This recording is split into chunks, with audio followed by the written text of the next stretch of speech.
Dear students. Today I am going to take 9th standard. the biology chapter, the fundamental units of life. I have started this chapter in the previous class and we have discussed about what is cell, what are the functions of it and why it is important.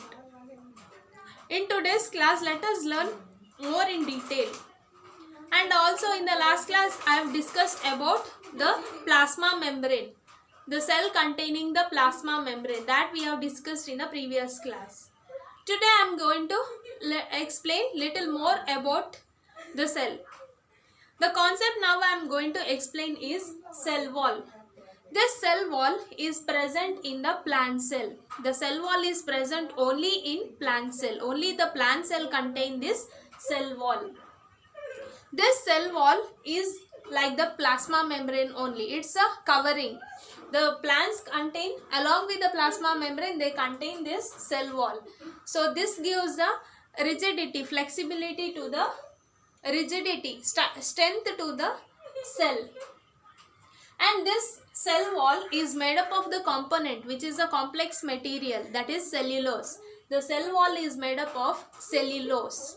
Cellulose is a complex material. So in all the plants we can observe this cell wall. In all the plant cell we can observe this plant cell, okay, cell wall.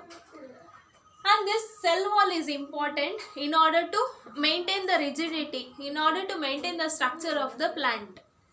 So what happens, there is absorption of water, there is absorption and loss of water by the process called osmosis in the plants. The plants will lose the water or absorb the water by the process called osmosis. What is osmosis? The movement of water molecules from higher concentration region to lower concentration region is known as osmosis process. So whenever there is osmosis process takes place in the plant, we can there is a shrinkage. Whenever the plant loses the water, there we can see the shrinkage in the cell wall. So that is known as plasmolysis. That process, the shrinkage or the contraction of the cell wall is known as plasmolysis. Okay, let's perform an activity to understand what is plasmolysis. Study of plasmolysis. Plasmolysis is the process of shrinkage or contraction of the protoplasm of a plant cell as a result of loss of water from the cell through osmosis. We can induce plasmolysis in the laboratory by immersing living cells in a strong saline or sugar solution to reduce water in the cell. Normally, people use Royo or Tradescantia plant epidermal cells for this experiment as their colored cell sap is clearly visible. Materials required: Royo leaf, forceps, glass slides, cover slips, compound microscope, needle, droppers, sodium chloride 0.1% solution, and sodium chloride 5% solution. Procedure: take 2 glass slides and place them on the table. Take a Royo leaf from the Petri dish. Fold the leaf and tear it along the lower side of the leaf. Using a forceps, pull out 2 small segments of thin transparent layer from the lower epidermis of the Royo leaf. Place the epidermal peels on both glass slides. Using a dropper, take some sodium chloride 0.1% solution from the beaker. Put 1 to 2 drops of solution on one slide. Using another dropper, take sodium chloride 5% solution from the beaker. Put 1 to 2 drops of solution on the next slide. Place a cover slip over the peel of both slides using a needle. Place the slides one by one under the compound microscope. Observe them under the microscope. Observation: after half an hour, we can observe that cells in sodium chloride 0.1% solution appear turgid, while cells in the sodium chloride 5% solution show plasmolysis. Conclusion: When plant cells are immersed in sodium chloride 5% solution or concentrated salt solution, water moves through the cell membrane into the surrounding medium because the water concentration inside the cell is greater than that which is outside the cell. Ultimately, the protoplasm causes shrinkage and assumes a spherical shape. This is called plasmolysis. When a plant cell is immersed in sodium chloride 0.1% solution or dilute salt solution, the water moves into the cell because of the higher concentration of water outside the cell than inside the cell. The cell then swells and becomes turgid. Okay, from this activity, what you have observed? We have observed that, we have inferred that, okay, whenever there is loss of water through the process called osmosis, the water is absorbed only by the living cells. Okay, the dead cells are not able to absorb the water. Only the living cells are responsible for the absorption of water, that we have seen in the activity. So in the plants, they contain both living cells and the non-living cells. And only through the living cells the osmosis process takes place. The cell walls permits the cell of plants, fungi and bacteria to withstand very dilute external media without bursting. In such media, the cell tend to take up water by osmosis. The cell swells, building up pressure against the cell wall. The wall exerts an equal pressure against the swollen cell. Because of their wall, such cells can withstand much greater changes in the surrounding media than animal cell.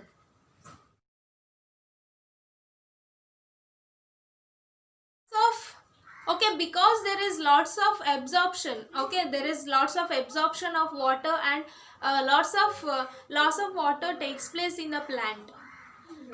The plants, especially the plants, require almost, the plant's body contains, the plant structure contains almost 90% of water level.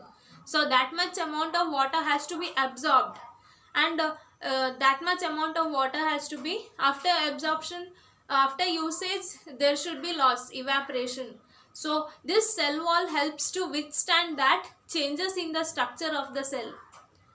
So the cell wall is important for the plants. Now let's conduct an activity to know what is nucleus. Okay, we will continue that activity which explains us about the cell. Okay, let us learn more in detail about the parts of the cell by conducting this activity.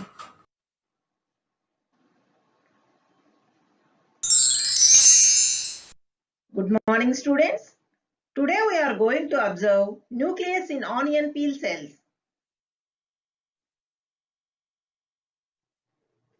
For doing this experiment, we require some materials such as glass slide, cover slip, onion, forceps, blotting paper, methylene blue, glycerin, watch glass, needle and microscope.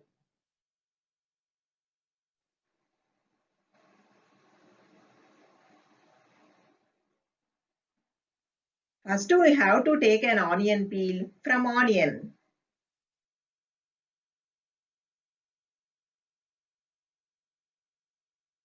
Then break it into two and try to separate them.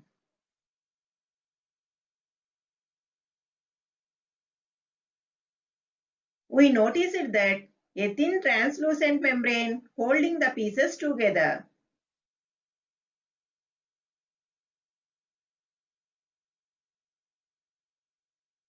Take out a small piece of membrane with the help of forceps.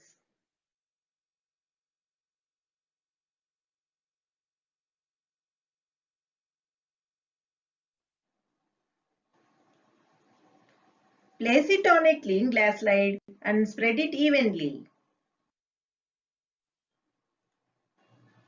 Then add a drop of water to it.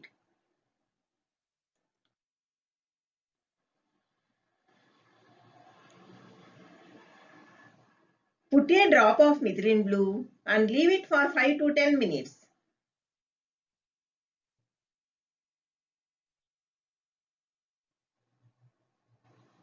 Carefully wipe off the extra stain with the help of blotting paper.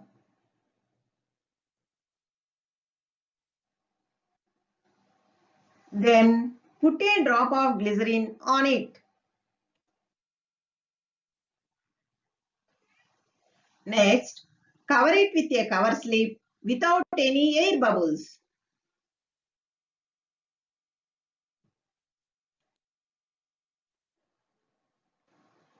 Let us observe the nucleus in onion peel cells under the microscope.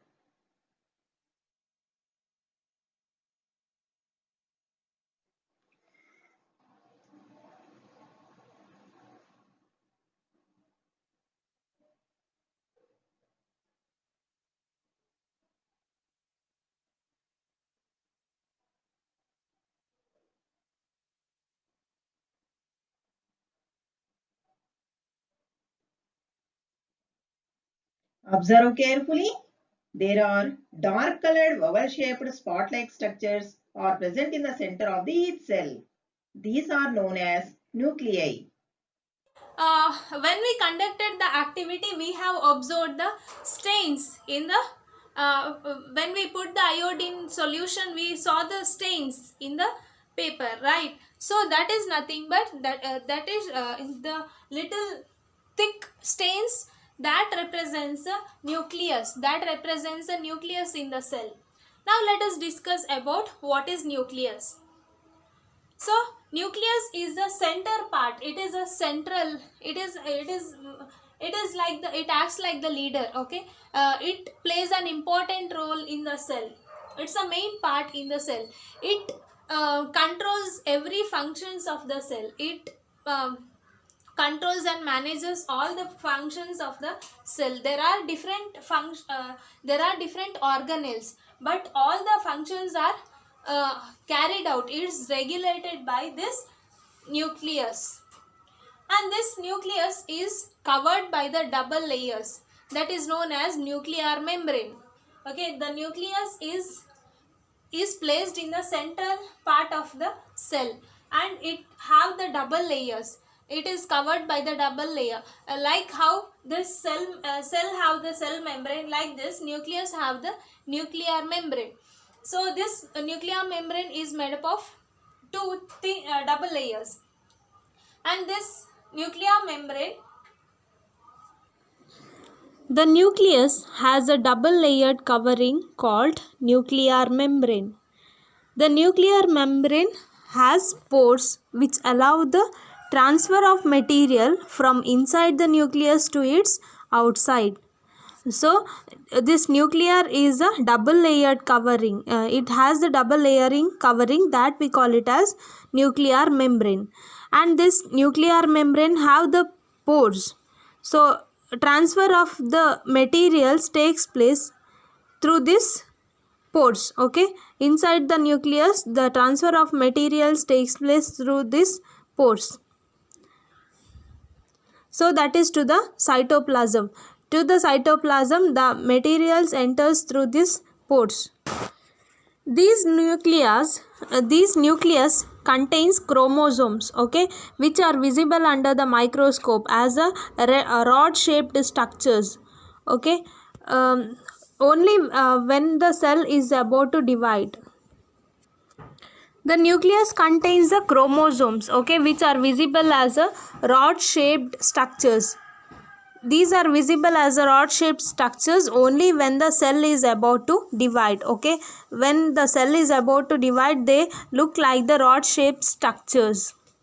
The chromosomes contains information for inheritance of features from parents to the next generation in the form of DNA molecules, okay.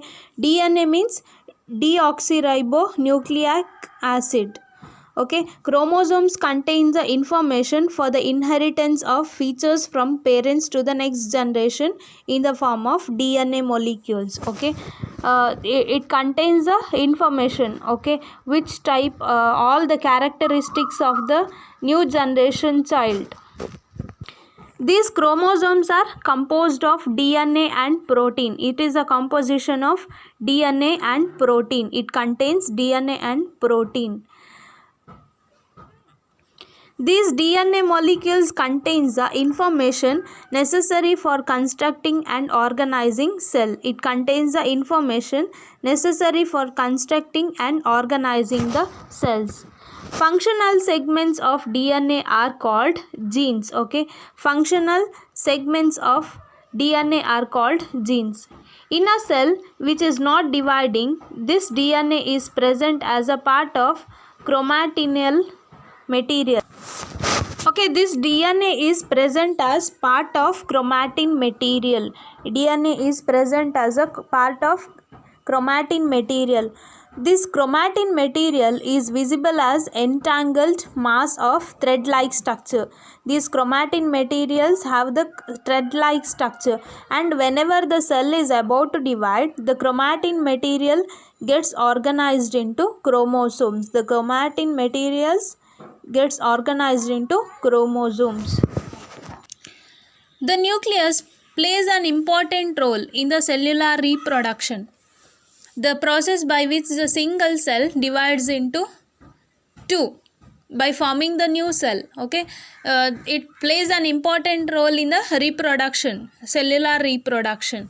How the cellular reproduction takes place? By dividing the single cell into two new cells. And also it plays an important role along with the environment in determining the way the cell will develop and what form it will exhibit at maturity, and by directing the chemical activities of the cell. So it determines the how the cell develops. Okay, what are the functions it exhibits, and it also directs the chemical activities of the cell. Okay, in some organisms like bacteria and other organisms, this nuclear region is poorly defined. Means there is no nuclear membrane. These bacteria do not contain the nuclear membrane. In some organisms such as bacteria, they do not have the nuclear membrane. So without the nuclear membrane, they have the nuclear region containing only the nucleic acid. So such organisms are known as, okay, such organisms whose cell lack the nuclear membrane are known as prokaryotes. We can see we can differentiate the cell. Some organisms does not have the nuclear membrane and cell organelles and all.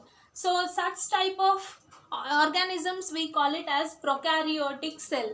Such cells are known as prokaryotic cells. They are the organisms is known as prokaryotes. Example, amoeba, then cytoplasm and all.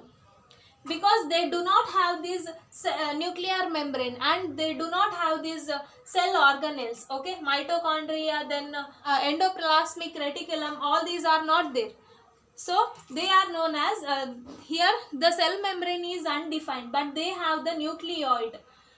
There is no cell nuclear membrane. They do not contain the nuclear membrane, but they have the nucleoid, and the nucleoid is not defined. It is placed in the not defined. That is why such organism, such cell is known as prokaryotic cell. We can see we can give so many examples for the prokaryotic cell, such as amoeba, paramecium and all. So this is the difference between prokaryotic cell and the eukaryotic cells. Okay, animals, most of the animals and plants are eukaryotic organisms, eukaryotes. We are eukaryotes because Our cell contains all these cell organelles and the nucleus, nucleoid and nuclear membrane and all. That is why we are eukaryotes. So bacteria are the prokaryotes because they do not have the nuclear membrane, but without this nuclear membrane they have the only the nucleic acid in them. That is known as, that nucleic acid is known as nucleoid. They have only nucleoid. So such organisms is known as prokaryotes. And the organisms which have the cell membrane are known as eukaryotes. Organisms with the cells having the nuclear membrane are known as eukaryotes. Okay, now let us discuss about what is cytoplasm. When we look at the temporary mounts, onion peel as well as the human cheek cells, okay, when we see this human cheek cell and the onion peel, we can observe the large region enclosed by the cell membrane. Okay, cells are enclosed by the large region. In this region takes very little stain. Okay, there is less stain we can observe. So it is called the cytoplasm. The cytoplasm is the fluid content inside the plasma membrane. So this region takes up very little stain. So it is known as cytoplasm. What is cytoplasm? The cytoplasm is the fluid content inside the plasma membrane. It also contains the specialized organelles. So it contains the specialized organelles in order to carry out specific functions for the cell. And these cell organelles are enclosed by the membrane. Cell organelles are enclosed by the membrane. In case of prokaryotes, besides the absence of defined nuclear region, the membrane bound cell organelles are also absent. It means the prokaryote cell do not have the nuclear membrane as well as the membrane enclosed organelles. Okay, membrane bound cell is not there in prokaryotes. In case of eukaryotes, they contain both cell nuclear membrane as well as this membrane enclosed organelles. Means it contains nuclear membrane as well as the specialized organelles. But these prokaryotes do not contain the cell membrane and the specialized organelles. That is the difference. Okay, the significance of this cell membrane is illustrated by the example of these viruses. What happens in the viruses? They also lack the cell membrane. So they do not show any characteristics of life until they enter into the living body. They look like the dead organism, but when it enters the living body, it uses the cell machinery in order to multiply the lifespan. It starts growing when it enters the living body. Okay, now let us discuss about cell organelles. We know that the cell is covered with the cell membrane. Inside the cell membrane we can see different parts. Okay, it have different parts. That is nothing but cell organelles. Cell organelles are meant for carry out different functions within the cell. So that helps to carry out the functions of the cell. So eukaryotic cell contain the cell organism. Okay, we know that in the previous class we have discussed about the cell membrane. So the cell is covered by the cell membrane or the plasma membrane in order to separate the internal functions from the external environment. Also, since in the multicellular organisms the structure is large, the cell is little large and complex. The structure is large and complex, and in order to carry out different chemical activities, in order to carry out lots of chemical activities and to support the functions of the body, it have the it require different organelles, it require different structures. So this cell membrane bound of little structures, that we call it as cell organelles. In the multicellular organelles, in order to carry out different functions, the little structures are separated from each other, and these structures will carry out their specific role, they carry out the specific functions in the body. So they are nothing but cell organelles. We can see in the multicellular organisms these cell organelles. Cell organelles are nothing but little structures which are bound by the cell membrane. And we can observe different cell organelles such as mitochondria, then endoplasmic reticulum, Golgi aperture, all these things. Now let us discuss in detail one by one all these cell organelles. The first thing is endoplasmic reticulum. In the cell, we can see large network of membrane bound tubes and sheets. They are nothing but endoplasmic reticulum. What is endoplasmic reticulum? The large network of membrane bound tubes and sheets. So you can see like a tube like sheet like structure. They are nothing but endoplasmic reticulum. They look like the long tubules or round or oblate bags. They look like the long tubules or round oblate bags. The endoplasmic membrane is similar in structure to the plasma membrane. The structure of endoplasmic membrane is similar to the plasma membrane. And there are two types in endoplasmic reticulum. They are rough endoplasmic reticulum. Another one is smooth endoplasmic reticulum. There are two types. One is, you can see, one is rough endoplasmic reticulum. Another one is smooth endoplasmic reticulum.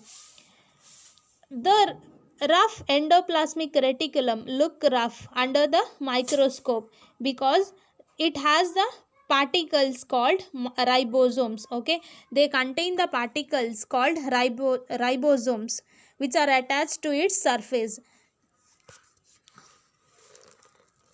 That is why it look like the rough structure. Okay, the structure look like little rough. That is why it is known as rough endoplasmic reticulum. The reason is they contain ribosomes in it.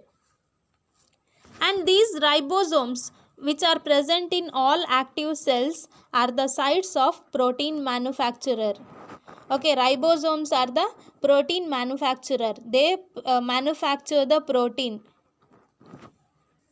And they they manufacture the protein and send to different parts of the cell depending on the needs of the cell. Okay, the ribosomes manufacture the protein and they will send the protein to various parts of the cell as per its requirement. By using this eukaryotic endoplasmic reticulum, by making use of this endoplasmic reticulum. What is the role of smooth endoplasmic reticulum? The smooth endoplasmic reticulum helps in the manufacture of fat molecules. The smooth endoplasmic reticulum helps in the manufacture of fat molecules and lipids. So these proteins and lipids helps in building the cell membrane. Okay, the fat which is produced by which is manufactured in the smooth endoplasmic reticulum is used up to build up the cell. The process is known as membrane biogenesis. Okay, so what is membrane biogenesis? The smooth endoplasmic reticulums helps in the manufacture of fat molecules and lipids. So which is important, which is helped in the building the cell, which helps in building the cell membrane. That process is known as membrane biogenesis. And some of the proteins and lipids functions as the enzymes and hormones. Some of the membrane functions like the membrane and hormones. And these endoplasmic reticulum forms a network system, and they vary from one cell to another. The appearance of the endoplasmic reticulum vary from one cell to another. It is not similar in all the cells. So what is the overall function of endoplasmic reticulum? It acts like the transport system. It acts like the channel in order to transport the material from one place of the cytoplasm to another, or between the cytoplasm and nucleus. So it transports the required material from one place to another in the cell. And also this endoplasmic reticulum functions as a cytoplasmic framework for providing a surface for the some of the biochemical activities. It provides the space, it provides the opportunity to carry out some biochemical activities in the cytoplasm.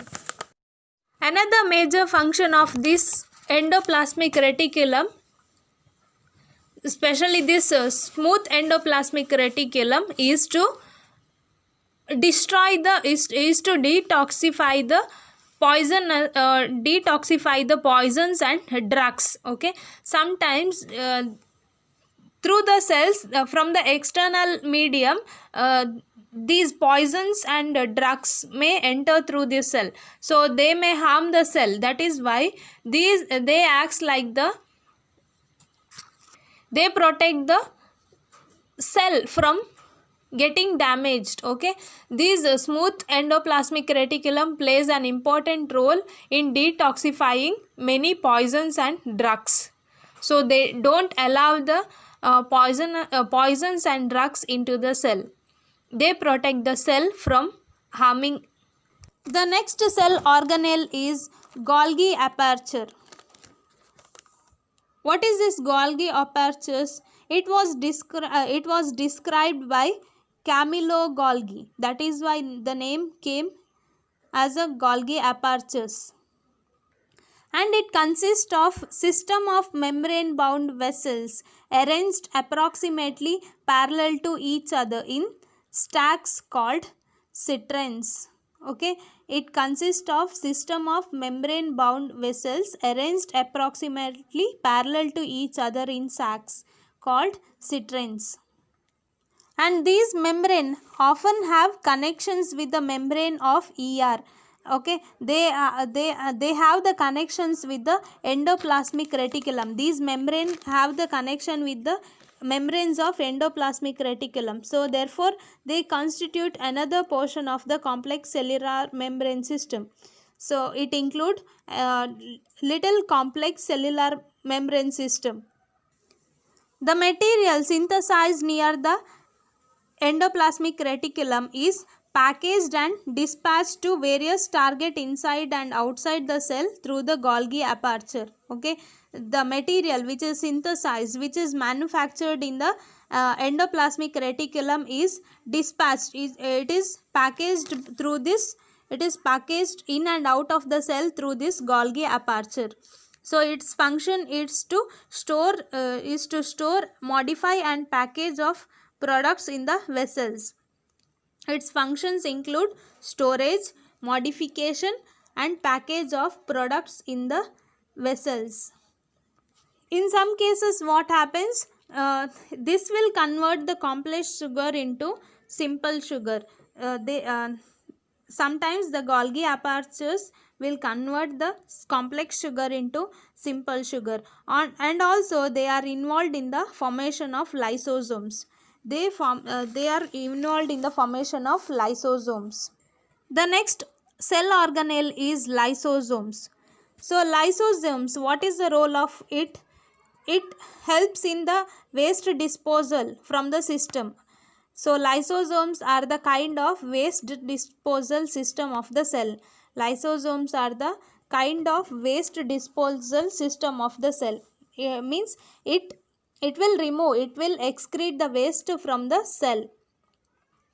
So it will keep the cell clean. Okay, it will maintain the cleanliness of the cell by digesting any foreign material as well as worn out cell organelles. So they will digest the foreign materials as worn out tissues in the cell. So whenever the foreign materials such as bacteria, food or any unwanted materials, so that will be digested by these lysosomes. They will break down into simpler form and they will finish off that foreign material. And they contain the powerful digestive enzymes. Because of these powerful digestible enzymes, they are capable of break down these foreign materials which are entering the cell. And whenever there is a damage in the cell, what happens? They play an important role in order to burst out that cell. Okay, the enzymes present in these lysosomes will burst out the cell whenever there is a damage during the metabolism. So these lysosomes may burst and the enzymes digest their own cell. They will kill the cell will be killed by its own. So therefore the lysosomes are known as the suicide bags of the cell. So whenever there is a damage, whenever there is a disturbance in the during the metabolism, these lysosomes may burst out. They will kill its own cell by using the enzymes present in them. So that is known as that is why these lysosomes are known as suicide bags of the cell. And these if you see the structure, these lysosomes membrane bound sacs filled with the digestive enzymes. So they are made by the rough endoplasmic reticulum. They are bound by the membrane bound sacs. These membrane bound sacs is bound with the digestive enzymes. The next thing is mitochondria. What is mitochondria? Mitochondria is known as a powerhouse of the cell, because energy required for the various chemical activities is supplied by this mitochondria. Mitochondria prepares the energy. They release the energy for various life processes in the form of ATP molecules. So what is ATP molecules? The adenosine triphosphate molecules. This ATP is known as the energy currency of the cell. Energy currency of the cell. The mitochondria is covered with the two membrane. Okay, we can see the outer membrane and inner membrane in it. So the outer membrane have the porous in it and the inner membrane have deeply folded. Okay, it is you can observe the foldings in the inner membrane. So these foldings create a large surface area for ATP generating chemical reactions. So that is why they are able to store the energy in it. Mitochondria are strange organelles in the sense that they have their own DNA and ribosomes. Okay, the remaining cell organelles have the similar DNA and ribosomes, but these mitochondria have their own DNA and ribosomes. So because of the presence of this DNA and ribosomes, they are capable of preparing their own proteins. They are able to prepare the own proteins. The next thing is plastids. So these plastids, these are present only in the plant cells. Plastids are present in plant cells. There are two types in plastids. One is chloroplast, that is colored plastid, and another one is leucoplast. So leucoplast is either we can say it is in white color or it is colorless. And this plastids contains a pigment, chlorophyll, known as the chloroplast. The plastids which contain the chlorophyll, okay, which contain the pigment chlorophyll are known as chloroplasts. We know the importance of this chlorophyll. So the chloroplast is a pigment. So it is chloroplast is important for the photosynthesis in plants. And the chloroplast, or not only in the green color, okay, they are also they contain various pigments such as yellow and orange pigments in them. Along with the chlorophyll, there is yellow and orange pigments are present in the plastids. And these leucoplasts are primarily organelles in which materials such as starch, oil and protein granules are stored. So what is the role of leucoplast? Leucoplast organelle acts like the storage substance. So it stores the starch, oil, protein granules, etc. The internal organization of plastids consists of numerous membrane layers embedded in material called the stroma. So how the plastids, how the internal so the internal organization of the plastids consists of numerous membrane layers embedded in a material called stroma. So there are numerous membrane layers present in the internal organization of the plastids, that is known which are embedded in the stroma. And these plastids are similar to the mitochondria. How these mitochondria are there? Like that, these plastids also are like the mitochondria. And the external structure of these plastids are similar to the mitochondria, and also they have their own DNA and ribosomes. How these mitochondria have their own DNA and ribosomes, like that the plastids also have their own DNA and ribosomes. So these are the speciality of these plastids in the plant cells. Why these plastids are important? So in order to carry out the photosynthesis process, the plant require the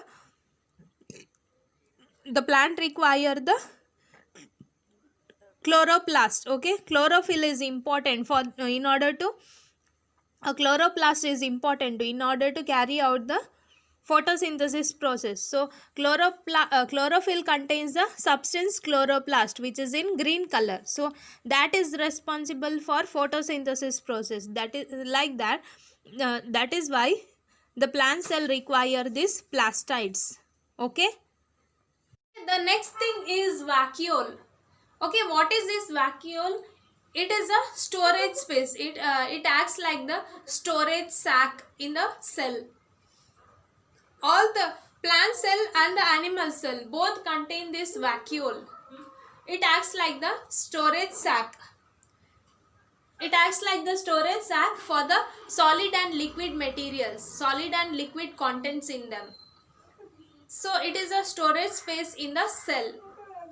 The size of this vacuole is much more bigger compared to the animal cell. In the plant cell have the bigger vacuoles compared to the animal cells. Animal cells have the small sized vacuoles.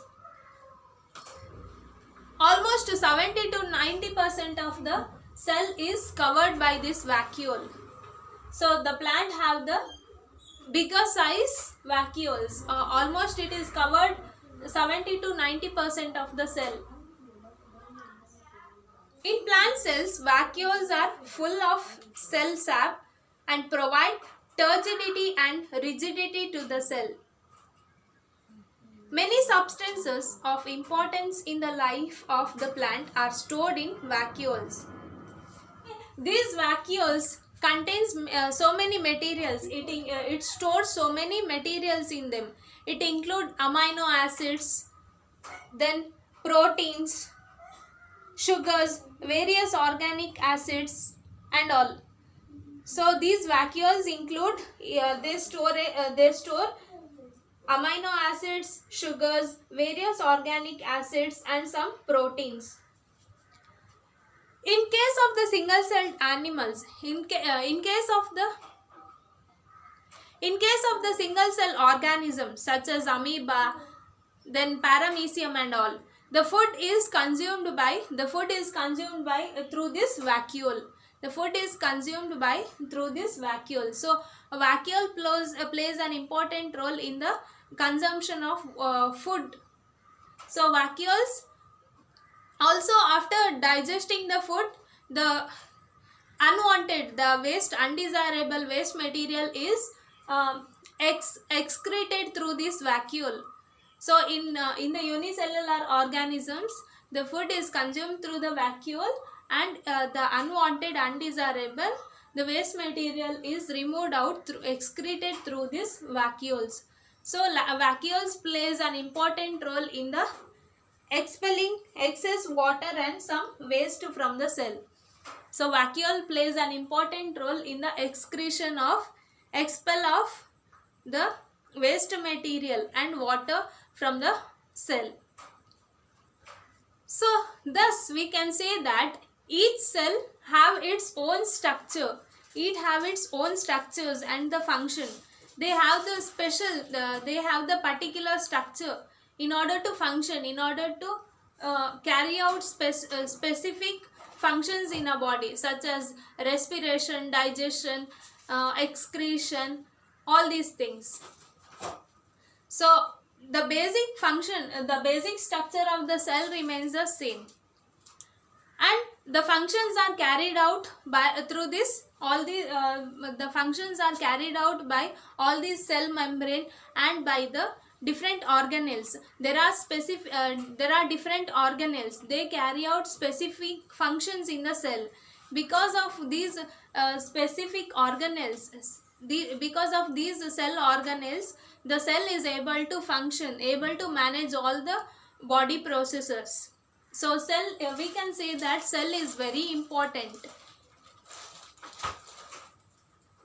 So because of these cell membrane and because of all these cell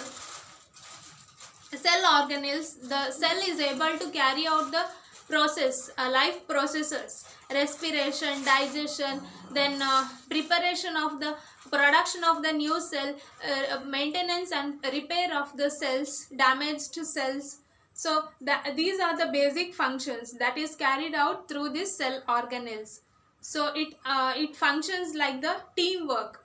So that is why cell is important. So we can say that cell is the fundamental unit of life.